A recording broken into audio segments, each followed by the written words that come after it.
Hello అండి, నమస్తే. Welcome back to our channel రుచిగా చేద్దాం.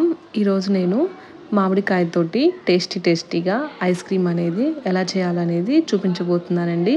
చాలా సింపుల్గా కేవలం రెండు ఇంగ్రీడియంట్స్ తోటి మనకి ఐస్ క్రీమ్ అనేది రెడీ అయిపోతుంది. అది ఎలాగో ఒకసారి చూసేద్దాం.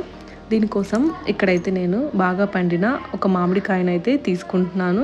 మంచి తీయగా ఉన్నది తీసుకోండి. ఇలా అయితే మొత్తం పైన పీల్ చేసేసుకొని ఈ విధంగా అయితే ముక్కలుగా కట్ చేసుకుంటున్నానండి. ఇలా పీసెస్లా కట్ చేసుకుని నేను ఒక బౌల్ తోటి కొలుచుకుంటున్నాను. ఇక్కడ నాకైతే 2 కప్స్ తోటి మామిడి ముక్కలు అయితే సరిపోయాయి. ఇలా ఒక మిక్సీ జార్లోకి వేసేసుకున్న తర్వాత ఇందులోకి నేను సగం కప్పు తోటి విప్పింగ్ క్రీమ్ని అయితే తీసుకుంటున్నాను. మీ దగ్గర విప్పింగ్ క్రీమ్ కనుక అవైలబుల్గా లేదు అంటే పాల మీద కాచి చల్లార్చిన మీగడ అనేది ఉంటుంది కదా, అది కూడా మీరు వేసుకోవచ్చు. ఆ తర్వాత ఇవన్నీ వేసాక మిక్సీ పట్టేసుకోవాలండి. చాలా సాఫ్ట్గా ఉండాలండి. మిక్సీ పట్టేసిన తర్వాత ఈ విధంగా అయితే నేను మిక్సీ పట్టేసుకున్నాను. చూసారు కదా, చాలా అంటే చాలా సాఫ్ట్గా వచ్చేసింది. మనకి ఇలా క్రీమీ స్ట్రక్చర్ అనేది రావాలండి.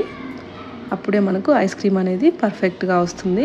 మీకు ఒకవేళ మ్యాంగో కనుక స్వీట్ తక్కువగా ఉంది అనిపిస్తే కొంచెం షుగర్ వేసుకోవచ్చు. నేనైతే ఇక్కడ వేయట్లేదు. ఆ తర్వాత ఇక్కడైతే నేను ఐస్ క్రీమ్ మౌల్డ్స్ తీసేసుకొని ఈ విధంగా అయితే వేసుకుంటున్నాను. ఐస్ క్రీమ్ మౌల్డ్ కనుక లేదు అనుకుంటే మన దగ్గర కిచెన్లో ఉన్న మనకి పొడవాటి బౌల్స్ అనేవి ఉంటాయి కదా, బాక్సెస్, వాటిలో అయినా సరే ఇది అనేది వేసేసుకోవచ్చండి. వేసేసుకొని ఈ విధంగా అయితే మనం క్లోజ్ చేసుకొని నైట్ అంతా ఫ్రిడ్జ్ని హైలో ఉంచేసి పెట్టేసుకోవాలండి. అప్పుడు మనకు నెక్స్ట్ డేకి పర్ఫెక్ట్గా రెడీ అయిపోతాయి. ఈ విధంగా అయితే మొత్తం నేను రెడీ చేసేసుకున్నాను. తర్వాత నెక్స్ట్ డేకి ఒక గ్లాస్లో వాటర్ తీసేసుకొని ఈ విధంగా ఒక 1 మినిట్ ఉంచేస్తే మనకు ఐస్ క్రీమ్ అనేది ఈజీగా రిమూవ్ అయిపోతుంది. చూసారు కదా, ఈ విధంగా అయితే నాకు వాటర్లో పెట్టి బయటకు తీయగానే ఈజీగా వచ్చేస్తుంది.